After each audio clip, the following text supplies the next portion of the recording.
नमस्कार साथीहरू, फेरि पनि तपाईँलाई आज नेप्से एनालाइसिस लिएर उपस्थित भइसकेको छु। नेप्सेमा आज 10.83 पोइन्टले गिरावट आएको छ, जसको प्रतिशत 0.53% हुन आउँछ र 51वटा कम्पनीले चाहिँ कमाएका छन्, 188वटा कम्पनीले चाहिँ गुमाएका छन्। आज भोल्युमको कुरा गर्ने हो भने 2,23,54,50,534.3 को भोल्युम आएको छ। यो भनेको अहिलेको अवस्थामा नर्मल भोल्युम हो। समग्रमा नेप्सेको यो सर्ट सामान्य जानकारी पछाडि चाहिँ हामी आजको मोमेन्टतर्फ हेरौँ। क्यान्डल स्टिकले के बताइरहेको छ भन्दाखेरि आज बेयरिश क्यान्डल फर्म भएको छ। यसले मार्केट केही फेरि यही कन्सोलिडेट हुन सक्ने सम्भावना चाहिँ साइडवेज हुन सक्ने सम्भावना चाहिँ देखाइरहेको छ मार्केटले चाहिँ। किन त भन्दाखेरि तपाईँको 25 मार्च 26 मार्च र 27 मार्चमा को मोमेन्टम हेर्दाखेरि वरिपरि नै भएको देखिन्छ। यसले चाहिँ भोलिको दिनमा के हुन्छ त मार्केट भनेर चाहिँ ठ्याक्कै तपाईँको चाहिँ भन्न सकिरहेको अवस्था पनि छैन हैन। यस्तो तरिकाले चाहिँ एउटै एरियामा चाहिँ मार्केट अप डाउन भइरहेको छ। रेसिस्टेन्स पनि त्यो एरिया लगभग हुन्छ भने र सपोर्ट पनि त्यो एरिया हुन्छ भने कि त मार्केट ब्रेक अप दिएर माथि बढ्न सक्ने सम्भावना प्रबल हुन्छ कि चाहिँ तल चाहिँ झर्ने सम्भावना। तल झर्यो भने कहाँसम्म आउँछ र माथि गयो भने कहाँसम्म जान्छ भन्ने कुरा तपाईँलाई मैले अहिले भन्न गइरहेको छु है। यदि अब हामीले चाहिँ यो प्यारलल लाइन यो यहाँबाट तपाईँको यो लाइनलाई चाहिँ सपोर्ट लिएर चाहिँ यसरी प्यारलल लाइन खिच्यो भने नेप्सेको अबको यात्रा कहाँ भन्ने कुरा चाहिँ प्रष्ट देखिन्छ। कसरी बगिरहेको छ भन्ने कुरा नै प्रष्ट देखिन्छ।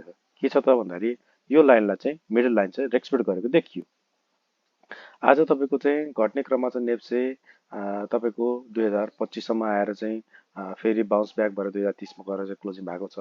आजको नेप्से हाई भनेको 2053सम्म पुगेको छु। त्यसपछि लगातार सेलिङ आएको, सेलिङ आएर तपाईँको यो 2025.10सम्म चाहिँ मार्केट आएर फेरि फर्केर 2030मा अन्तिम अवस्थामा गएर 2030मा गएर क्लोजिङ भएको छ। 2030 पनि महत्त्वपूर्ण एउटा सपोर्टको रूपमा हो। तर यो प्यारलल लाइनलाई चाहिँ खिचेर हेर्दाखेरि सपोर्टको बिन्दु भनेको चाहिँ कहाँनिर छ त भन्दाखेरि यो तपाईँको 2016, 17, 19को आसपास चाहिँ तपाईँ मार्केट फेरि पनि आउन सक्ने सम्भावना चाहिँ प्रबल छ। कहाँनिर हो त भन्दाखेरि तपाईँको यो दिनको 7 जनवरी 2024को लो बिन्दु भनेको 2019को लाई सपोर्टको रूपमा काम गर्ने हो कि भोलिको दिनमा भनेर चाहिँ देखिरहेको छ हैन। यदि यसलाई सपोर्टको रूपमा चाहिँ यसले लिएर अगाडि फर्किँदै गर्दाखेरि चाहिँ हामीले के गर्न त भन्दाखेरि अहिले नै तपाईँको आत्तिएर चाहिँ किनिहाल्ने भन्ने कुरा चाहिँ हुन्न हैन। फेरि बिन्दुमा चाहिँ तपाईँको मार्केट आउन सक्ने सम्भावना चाहिँ प्रबल छ भनेर देखाइरहेको छ र प्यारलल लाइनको मिडल लाइन पनि यही एरियामा छ भनेको यो एरियाबाट तल आउन सक्ने सम्भावना चाहिँ न्यून छ। किन त भन्दाखेरि मार्केटले समग्र सबैतिरबाट बुलिस ट्रेन्डको चाहिँ साइडवेज प्याटर्न चाहिँ पुरा गर्न खोजेको हो कि पुरा गर्न लागेको हो कि भन्ने कुरा चाहिँ मार्केटको यो आजको यो अहिलेसम्मको मोमेन्टमबाट चाहिँ एउटा एजम्सन गर्न सकिन्छ है। अब के हो त भन्दाखेरि मार्केट यदि घट्यो भने पहिलो सपोर्टको बिन्दु भनेको यो 2019-20को आसपासको। यदि यो भन्दा पनि तल आयो भने मार्केट कहाँसम्म आउन सक्छ त भन्दाखेरि यही तपाईँको यो बिन्दुसम्म आउन सक्ने सम्भावना पनि प्रबल छ। यो बिन्दु भनेको कति त भन्दाखेरि 1969, 70, 1980सम्मको त्यो बिन्दु भनेको तपाईँको यो 25 फेब्रुअरी 2024को लो बिन्दु भनेको 1976सम्म आउन सक्ने सम्भावना पनि प्रबल छ। यदि 1976बाट मार्केट बाउन्स ब्याक भयो भने यसले हायर हाई र हायर लोको कन्फर्मेसन पुरा गर्नेछ। यदि यो ट्रेन्ड अनुसार चाहिँ मार्केट बढ्दियो भने हैन, यदि यो ट्रेन्ड अनुसार मार्केट बढ्दियो भने भोलिको दिनमा हामीले यसलाई चाहिँ यसको टार्गेट चाहिँ कहाँ हो त भन्दाखेरि यो भन्दा माथि गएर क्लोजिङ हुनुपर्छ है। कसरी भन्दाखेरि तपाईहरुलाई चाहिँ यो मार्केट यहाँबाट मैले पहिला पनि तपाईहरुलाई चाहिँ यही अनुसार चाहिँ देखाएको थिएँ हैन। अब भ्यालिड नै भएको जस्तो लाग्यो मलाई चाहिँ यो चाहिँ यसको मोमेन्टम चाहिँ यहाँ छ। यहाँबाट फेरि पनि तपाईको यो एकचोटि यहाँ हैन यहाँसम्म जान सक्ने सम्भावना पनि छ नि त। यो किन त भन्दाखेरि तपाईको यहाँसम्म जान सक्ने सम्भावना किन त भन्दाखेरि यसको प्यारलल लाइन भनेको फेरि यहाँ छ। यसको प्यारलल लाइन भनेको यहाँनिर छ है। मार्केट यदि यहाँबाट बढेर गयो भने चाहिँ तपाईको यहाँ पुगेर फेरि यसरी चाहिँ तपाईको यहाँबाट चाहिँ फेरि यसरी तल आएर फेरि यहाँसम्म जान सक्ने सम्भावना पनि छ हैन। डबल प्याटर्न बनाएर होइन मार्केटले यहाँबाट फर्किने कोसिस गरेको हो भने एकपटक तपाईको चाहिँ यो बिन्दुबाट यहाँसम्म पुगेर अनि फेरि तपाईको मार्केट चाहिँ यहाँबाट यहाँसम्म आउन सक्ने सम्भावना पनि छ। हुन चाहिँ भनेको अझ एक दुई पटक 1976 यसले चुमेर मात्र मार्केट यसरी रिभर्स हुने सम्भावना पनि प्रबल छ। किन त भन्दाखेरि यो लाइन, यो प्यारलल लाइनको मिड पोइन्ट सबैतिरबाट एनालाइसिस गर्दाखेरि चाहिँ मार्केट चाहिँ यो ट्रेन्डमा अगाडि बढ्ने सम्भावना चाहिँ प्रबल छ भनेर भन्ने चाहिँ एउटा एजम्सन चाहिँ गरिन्छ। यसो गर्दाखेरि के हुन्छ त भन्दाखेरि यो हायर लोको कन्फर्मेसन पक्का गर्छ यिनीहरूले है। यसो गर्दाखेरि हायर लोको कन्फर्मेसन हुन्छ। हायर लो किन कसरी हुन्छ त भन्दाखेरि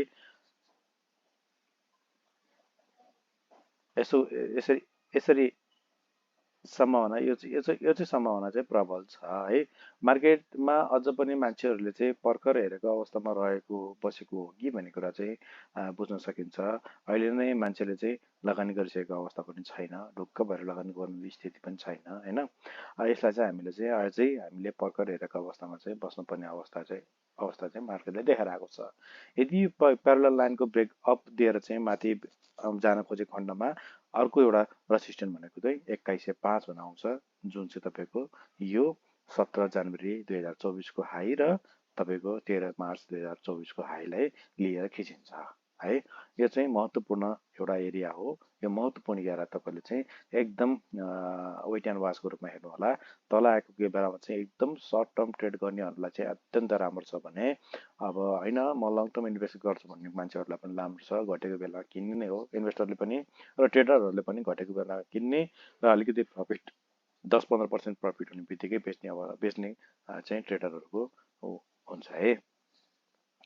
अब यसरी समग्र रूपमा यसरी हेर्दाखेरि चाहिँ अब यो प्यारलल लाइनको अवस्थाले चाहिँ के देखायो त भन्दाखेरि मार्केट यहीँबाट फर्किन सक्ने सम्भावना चाहिँ छ। भोलिको दिनमा चाहिँ यही तपाईको 2020 को आसपासलाई चाहिँ एउटा सपोर्टको बिन्दु बनाएर चाहिँ मार्केट बढ्ने हो कि भन्ने चाहिँ एउटा शंकाको दृष्टिकोणले हामीले हेर्न पर्ने हुन्छ। यदि 2020 को वा 2015-10 को आसपासबाट मार्केट बाउन्स ब्याक हुन लाग्यो भने हामीले चाहिँ सर्ट टर्म ट्रेन्डको लागि चाहिँ कुनै पनि स्टकलाई इन्डिभिजुअल रूपमा हेरेर चाहिँ किन्न सक्छौँ है। यो भिडियो बिल्कुल एजुकेसन पर्पसको लागि मात्र बनाएको हो।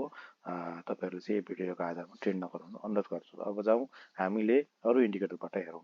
म्याकडीले के भन्यो त भन्दाखेरि म्याकडीले पक्का तपाईको यो दिनमा चाहिँ 26 मार्च 2024 को दिनमा चाहिँ सेल सिग्नल दिइसकेको छ। किन त भन्दाखेरि एमएसिडी लाइन निलो लाइनले चाहिँ सिग्नल लाइन पहेँलो लाइनलाई चाहिँ क्रस डाउन दिएर चाहिँ तल फर्केको अवस्था छ। आशा गरौँ भोलि यो जिरो लाइनबाट चाहिँ मार्केट फेरि एउटा हुक बनाएर चाहिँ माथि जान्छ भन्ने कुरा है। यसले समग्र रूपमा चाहिँ के देखाएको छ त भन्दाखेरि भोल्युम त्यति धेरै नआएको किसिमले गर्दाखेरि चाहिँ मार्केट यहाँबाट फर्किन सक्ने सम्भावना पनि प्रबल छ भनेर हामीले बुझ्न सक्छौँ। तर यो मार्केट चाहिँ यदि डाउन ट्रेन्डमै अझ छ, यसले एउटा साइकल पुरा गर्न खोजेको हो भने यसलाई चाहिँ हामीले चाहिँ भ्यालिडको रूपमा चाहिँ डाउन ट्रेन्डको भ्यालिडको रूपमा हेर्न पर्ने हुन्छ। किन भन्दाखेरि नेगेटिभ एरियामा चाहिँ हिस्टोग्राम फर्म हुन थालेको छ। 2 दिन नेगेटिभ एरियामा हिस्टोग्राम फर्म भयो, तर भोल्युमले त्यति भएर साथ दिएको छैन। हेरौँ भोलिको दिनमा पर्खर हेरेको अवस्थामा हामी बस्नुपर्ने हुन्छ। म्याकडीले के जनायो त भन्दाखेरि सेल सिग्नल दिएको अवस्था छ। म्याकडीले चाहिँ त्यति राम्रो सङ्केत चाहिँ गरेको छैन है।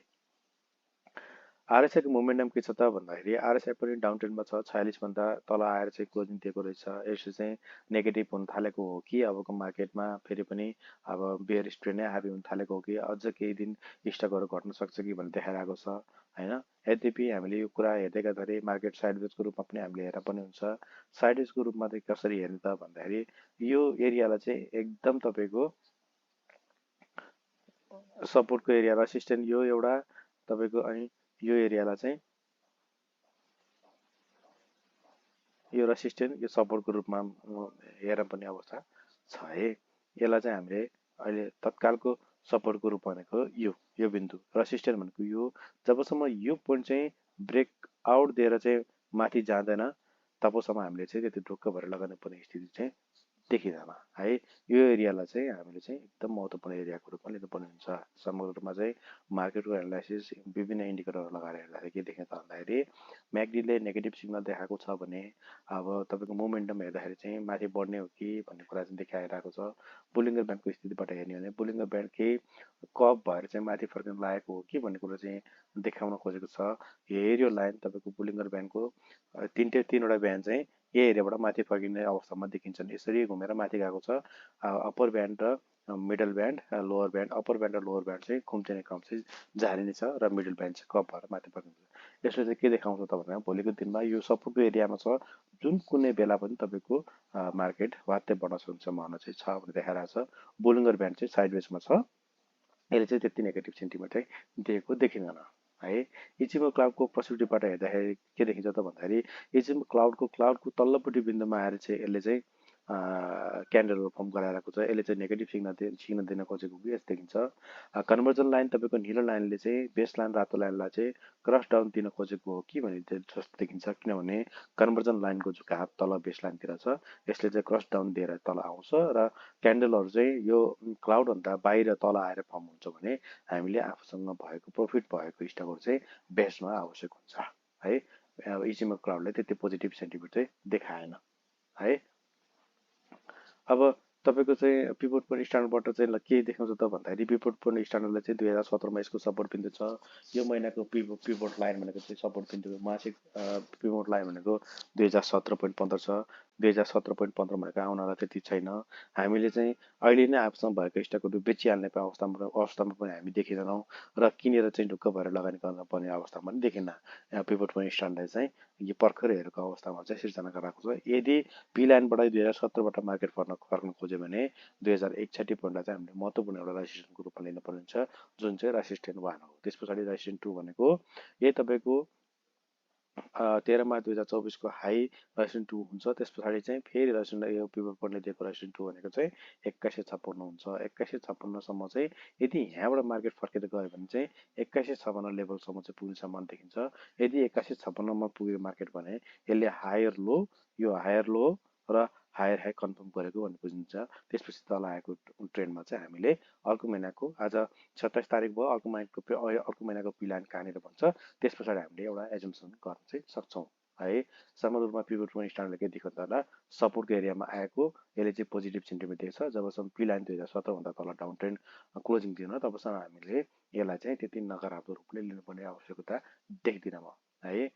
सुपरटेन्डको स्थिति के छ त भन्दाखेरि सुपरटेन्डको ठ्याक्क लाइनमा आएर क्लोजिङ दिएको रहेछ लगातार 3 दिन। यो 3 दिनको यो क्लोजिङले के जनाउँछ त भन्दाखेरि मार्केट यहीँबाट फर्किन सक्ने सम्भावना चाहिँ छ भन्ने कुरा देखाएको छ। अहिलेसम्म पिभट चाहिँ के अरे सुपरटेन्ड 10/2 को सुपरटेन्डले चाहिँ 22 सिग्नललाई हाबी छ भनेर देखाएको छ। यो हरियो लाइनबाट चाहिँ रातो लाइनमा कन्भर्ट भएको अवस्था देखिँदैन। यसले चाहिँ पोजिटिभ पनि देखाइरहेको छ। आजको सम्मको स्थितिमा यसले चाहिँ पोजिटिभ पनि 10/2 को सुपरटेन्डले पोजिटिभ देखाएको छ है।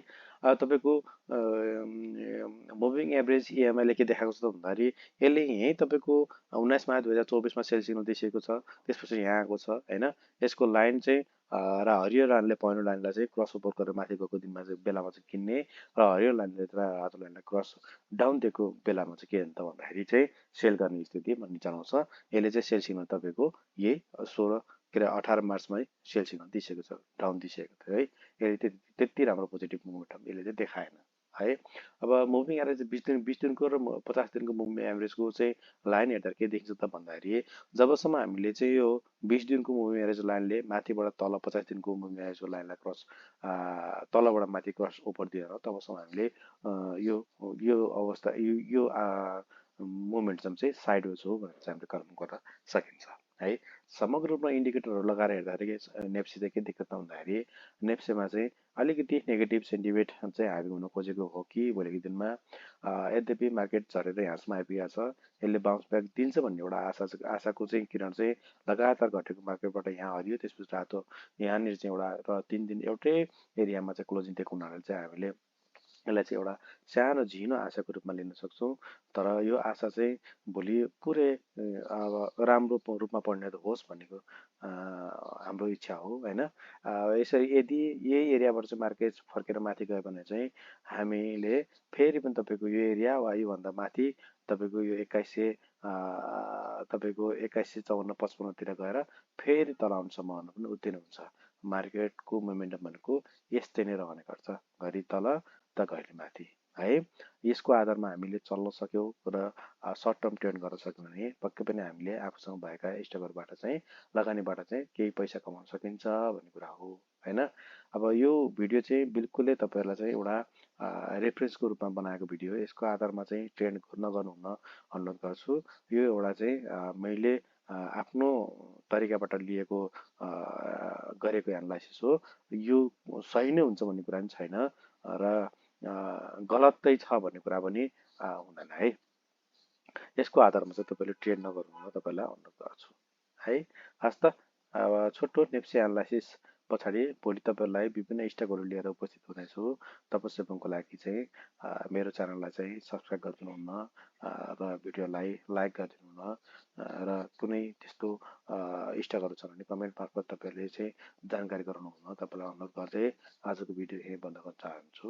हस् त, नमस्कार।